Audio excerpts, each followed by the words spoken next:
विष्णु भगवान की जय। आज वैशाख मास कृष्ण पक्ष की एकादशी तिथि को बरुथनी एकादशी व्रत रखा जाता है। इस दिन भगवान विष्णु के विधि पूर्वक पूजा करने और व्रत रखने का विधान का महत्वपूर्ण है। भविष्य पुराण के अनुसार इस व्रत को रखने से पद प्रतिष्ठा की प्राप्ति होती है। इसके साथ ही सभी पापों को नाश होता है। आज इस व्रत को पूरी श्रद्धा और भाव से रखने से आपको सांसारिक दुखों से मुक्त होकर सत्य सुख की प्राप्ति होती है। तो आज आइए श्रद्धा और भाव से आज बरुथनी एकादशी का व्रत कर रहे हैं तो पूजा के दौरान मंत्र और चालीसा का पाठ करने के बाद ही व्रत का कथा का पाठ पढ़ना अथवा सुनना चाहिए। ऐसा करने से एकादशी फल की संपूर्ण फल की प्राप्ति होगी। तो आइए जानते हैं बरुथनी एकादशी व्रत की संपूर्ण कथा, साथ ही विष्णु चालीसा पाठ और एकादशी माता की आरती। प्रेम से कहिए श्री विष्णु भगवान की जय। भगवान युधिष्ठिर ने कहे कि धर्मराज को सुनाए थे इस कथा को। प्राचीन काल की बात है। नर्मदा नदी के तट पर माधता नाम का राजा राज करते थे। वह अत्यधिक दीनशील तथा तपस्वी थे। एक दिन की बात है, वह जंगल में ही ध्यान से तपस्या कर रहे थे। तभी अचानक से वहां पर एक जंगली भालू आ गया और तपस्या में लीन राजा को पैर चबाने लगा। लेकिन राजा बिना किसी विघ्न के अपनी तपस्या में लीन रहे। कुछ देर बाद पैर चबाते चबाते जंगली भालू को राजा को घसीट कर पास के जंगल में ले गया। राजा बहुत घबरा गए, मगर तपस्या के धर्म अनुकूल उन्होंने क्रोध और हिंसा न करे।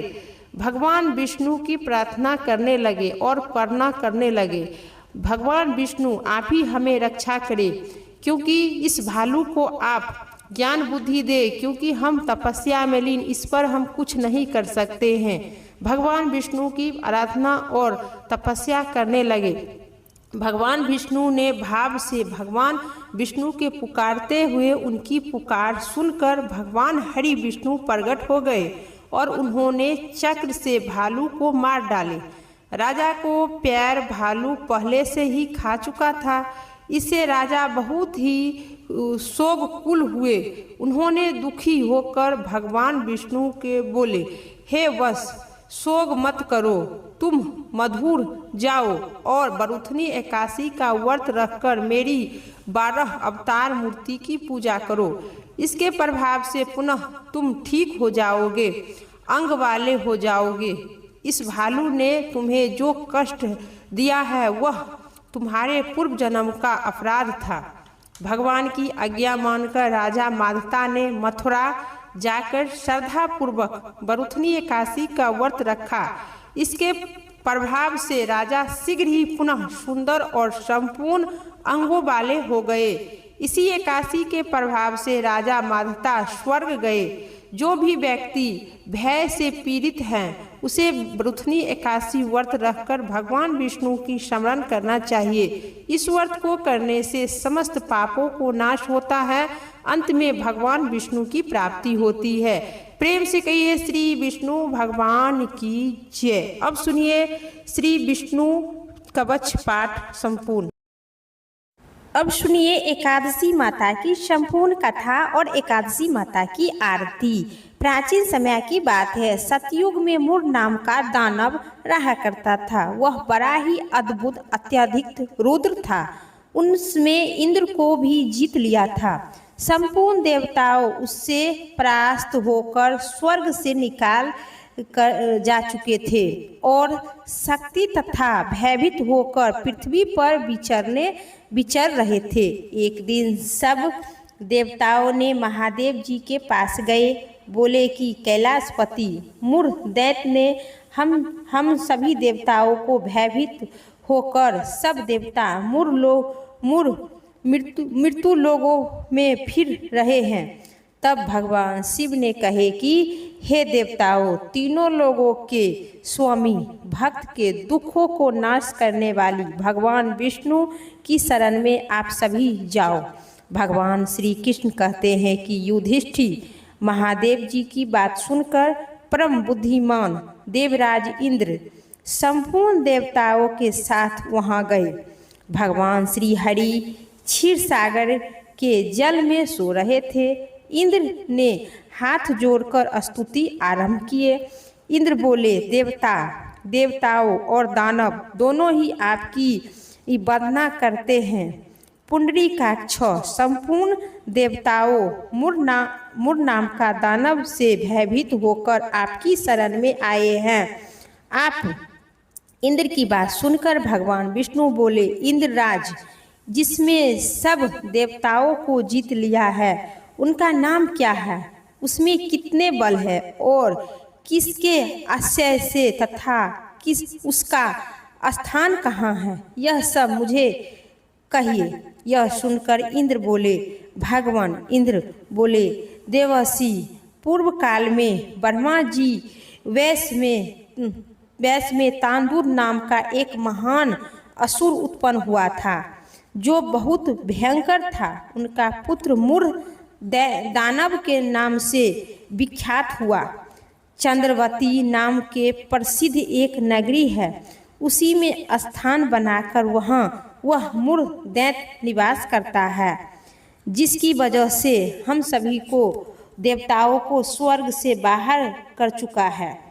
इंद्र के बात सुनकर उनके किसी और इंद्र के स्वर्ग को सिंहासन पर बैठ गया है। अग्नि, चंद्रमा, सूर्य, वायु तथा वरुण भी उनमें दूसरे बनाए थे। देवताओं को तो उससे हर जगह से वर्जित कर दिया है। इंद्र का कथन सुनकर भगवान जगन्नाथ को बड़ा क्रोध हुआ। यह वचन सुनकर भगवान विष्णु ने कहे कि देवताओं में शीघ्र ही उनका संहार करूंगा, तुम चंद्रवती नगरी जाओ। श्री विष्णु भगवान ने अपने दिव्य बाणों से समान आए दानवों को मारना शुरू कर दिए। श्री भगवान विष्णु ने दैत्य सेना पर चक्र का प्रहार किए। उससे छिन्न भिन्न होकर सैकड़ों योद्धा काल मुख में चल गया। केवल मुर बच गया था। वह भगवान के साथ युद्ध करता रहा।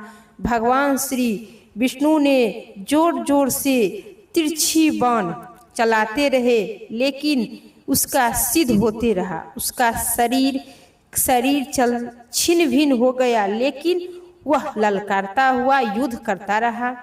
दोनों के बीच में महल भी 10,000 वर्ष तक मुर दैत्य और भगवान विष्णु के साथ युद्ध चलता रहा। मुर नहीं हारा, नहीं थका।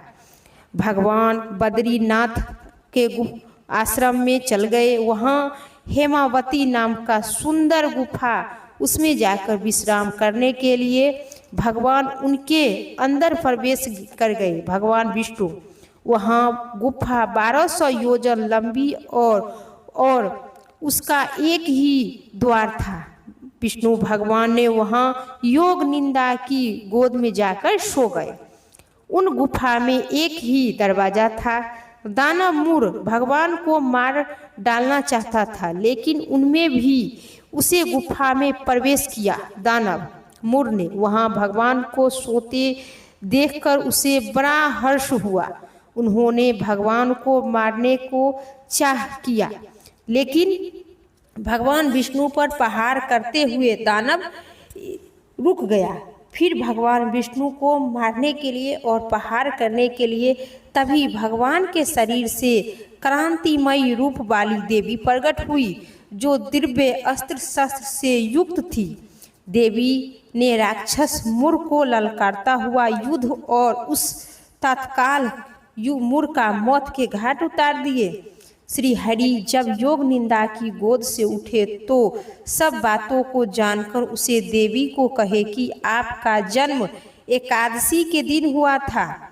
कन्या बोली, स्वामी आप ही प्रसिद्ध से ही मैं इस महादैत्य को वध किए हैं।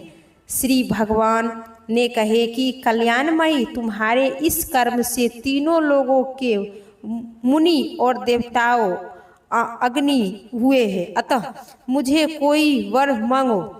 देवादि देव दुर्लभ होने पर भी वह वर मैं तुम्हें दूंगा, इससे तनिक भी संदेह नहीं है। यह कन्या साक्षात एकादशी की थी। उन्होंने कहा कि अगर आप प्रसन्न है हम पर तो कृपा करके तीर्थ में प्रधान समस्त विधानों को नाश करने वाली तथा समस्त प्रकार के सिद्ध देने वाली देवी जाओ। जगन्नाथ, जो लोग आप में शक्ति रखते हैं, मेरे दीन को उपास करेंगे, उसमें सब प्रकार के सिद्धि प्राप्त हो। जो लोग उपास नरक अथवा एक युक्त करके मेरे व्रत का पालन करें, उन्हें आप धन धर्म और मोक्ष प्रदान कीजिएगा। भगवान बोले, जैसे तुम कहो वैसे ही तथास्तु। उसी दिन से सभी कथा और कहानी के बाद एकादशी माता की कहानी और कथा पढ़ी अथवा सुनी जाती है। इस कथा को पढ़ने से आपकी संपूर्ण कथा की प्राप्ति होगी और एकादशी व्रत करने की प्राप्ति होगी। तो प्रेम से कहिए एकादशी माता की जय, श्री विष्णु भगवान की जय। सभी कथा सुनने के बाद श्री गणेश भगवान की कथा विस्तार पूर्वक। एक बुढ़िया अम्मा रहा करती थी। वह ही बहुत गरीब थे, आंधी थे। उनके एक बेटा और एक बहू थे। वह बुढ़िया सत्यदेव गणेश जी की पूजा किया करती थी। एक दिन गणेश भगवान प्रकट होकर उस वृद्धा से बोले, माँ, तू जो चाहे सो मांग लो। वृद्धा बोली, मुझे तो मांगना नहीं आता, कैसे और क्या मांगूं? तब गणेश जी बोले, आप अपने बहू और बेटे से पूछकर और जो इच्छा हो सो मांगो। तब वृद्धा ने अपने बेटे और बहू से कहे, गणेश जी कहते हैं कि तू कुछ मांग। क्या मांगूं? हमें तो कुछ पता भी नहीं।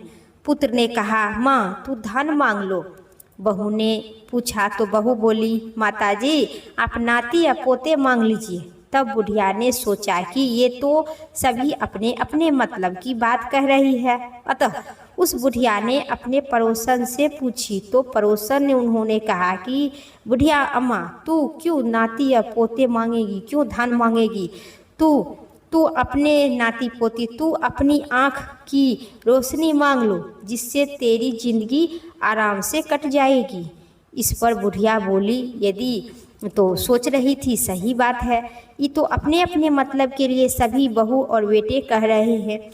इस पर बुढ़िया अम्मा सोचने लगी, जो क्या मांगूं क्या नहीं मांगूं। फिर दूसरे दिन भगवान गणेश जी आए और बुढ़िया अम्मा से बोले, बुढ़िया अम्मा, तू बोलो, क्या पसंद है तो कुछ मांगो। तब इस बुढ़िया बोली, यदि गणेश भगवान आप मुझ पर प्रसन्न है तो मुझे 9 करोड़ की माया दो, निरोगी काया दो, अमर सुहाग दो, आँख की रोशनी दो, नाती दो, पोते दो, सब परिवार दो, सुख समृद्धि, अंत में मोक्ष दो। यह सुनकर गणेश जी बोले, बुढ़िया माँ, तू तो हमें ठग लिए। फिर भी जो तू कुछ मांगा वह वचन के अनुसार तुझे सब कुछ मिलेगा।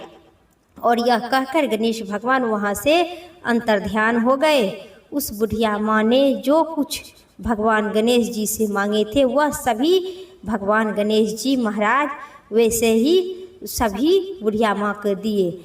हे भगवान गणेश जी, जैसे उस बुढ़िया अम्मा को दिए उसी ही सभी को कहानी सुनने और हुंकार भरने वाले को सभी को देना।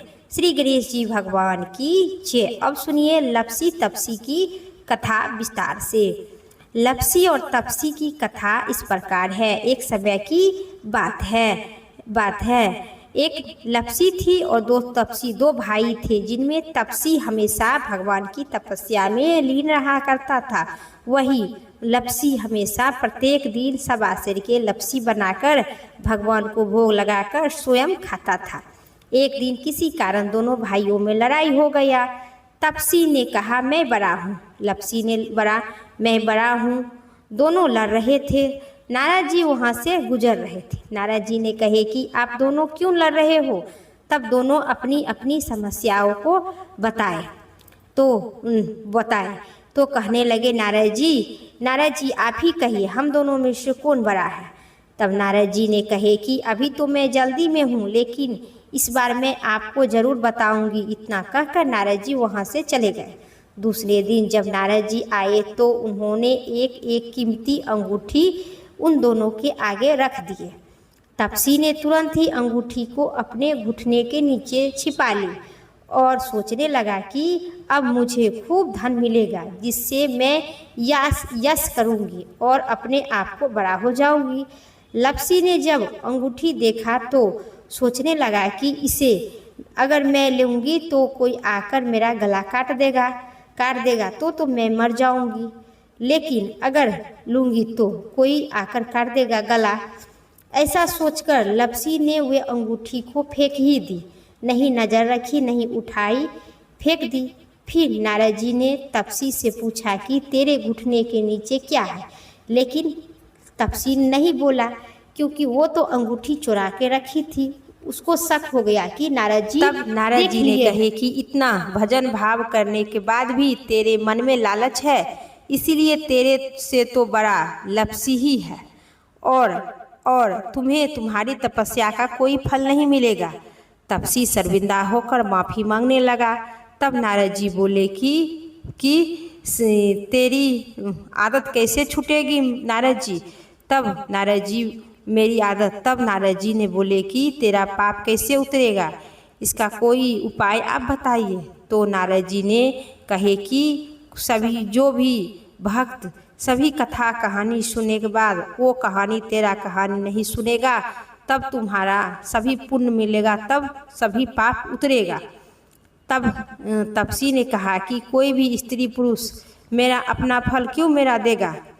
तब नारद जी ने कहे कि अगर कोई गाय और कुत्ते की रोटी नहीं बनाकर खिलाएगा सो फल तुझे मिलेगा। कोई भी व्यक्ति ब्राह्मण को भोजन कराकर दक्षिणा नहीं देगा सो फल तुझे मिलेगा। यदि कोई भी व्यक्ति साड़ी में ब्लाउज नहीं देगा सो फल तुझे मिलेगा। यदि कोई भी व्यक्ति दीपक से दीपक जलाएगा सो फल तुझे मिलेगा। वही अगर कोई व्यक्ति तुम्हारी कहानी और कथा अंत में नहीं सुनेगा सो फल तुझे मिलेगा। उसी दिन से लपसी और तपसी की कहानी और कथा कहने अथवा सुनने को अनिवार्य हो गई है। इस कथा को सुनने से आपकी संपूर्ण व्रत फल की प्राप्ति होगी। प्रेम से कहिए श्री नारद जी भगवान की जय, लपसी तपसी दोनों भाई की जय। अब सुनिए श्री एकादशी माता की संपूर्ण आरती विस्तार पूर्वक।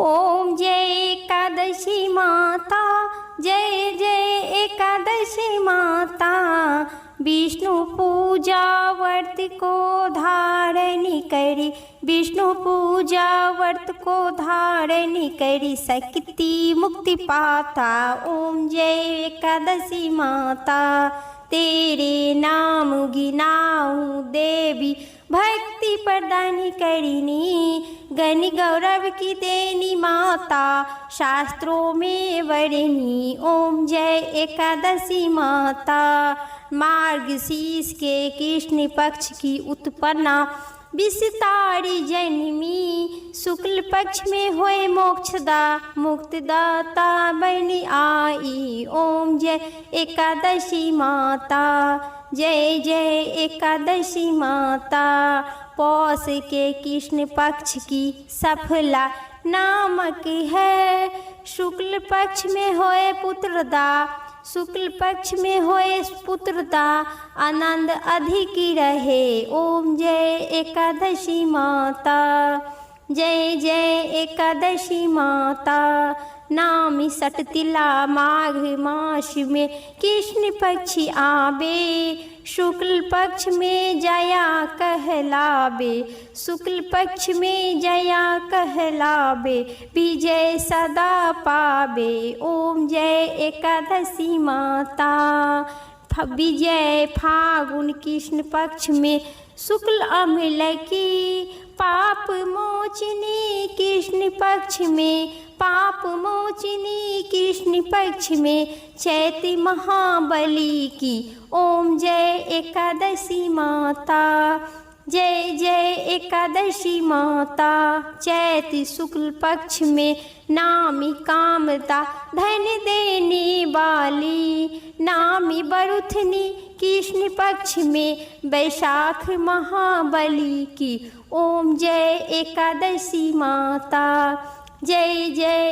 एकादशी माता, शुक्ल पक्ष में होए मोहिनी, अपरा जेठ कृष्ण पक्ष में नाम निर्जला, सब सुख करनी, शुक्ल पक्ष रखनी। ओम जय एकादशी माता, योगिनी नामी आषाढ़ में जानो, कृष्ण पक्ष करनी, देव सैनी नाम कहलाए, शुक्ल पक्ष धरनी। ओम जय एकादशी माता, ओम जय जय एकादशी माता, कामिका सावन मास में आवे, कृष्ण पक्ष कहिए, सावन शुक्ला होए, सावन शुक्ला होए, पवित्रता आनंद से रहिए। ओम जय एकादशी माता, अजा भाद्रपद कृष्ण पक्ष की परिवर्तिनी, शुक्ला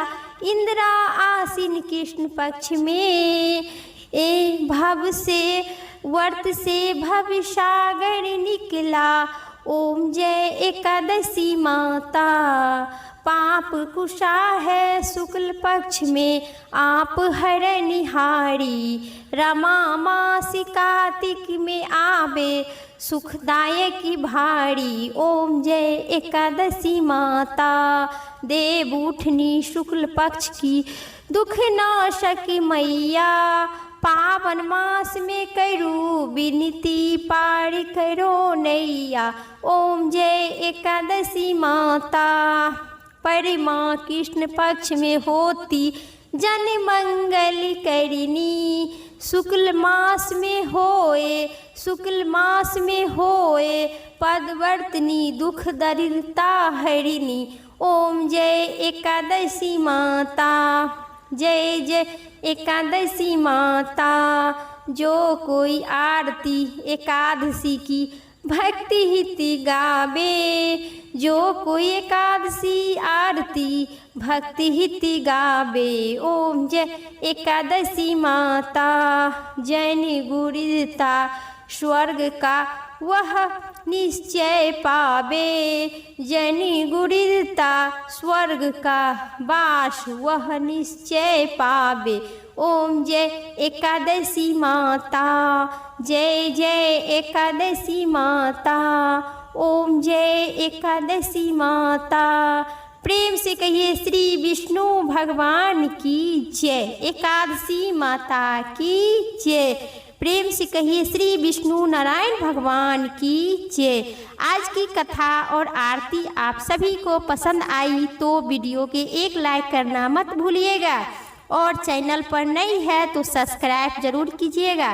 कमेंट बॉक्स में एकादशी माता की जय जरूर लिखिएगा। प्रेम से बोलिए श्री विष्णु भगवान और माता लक्ष्मी की जय।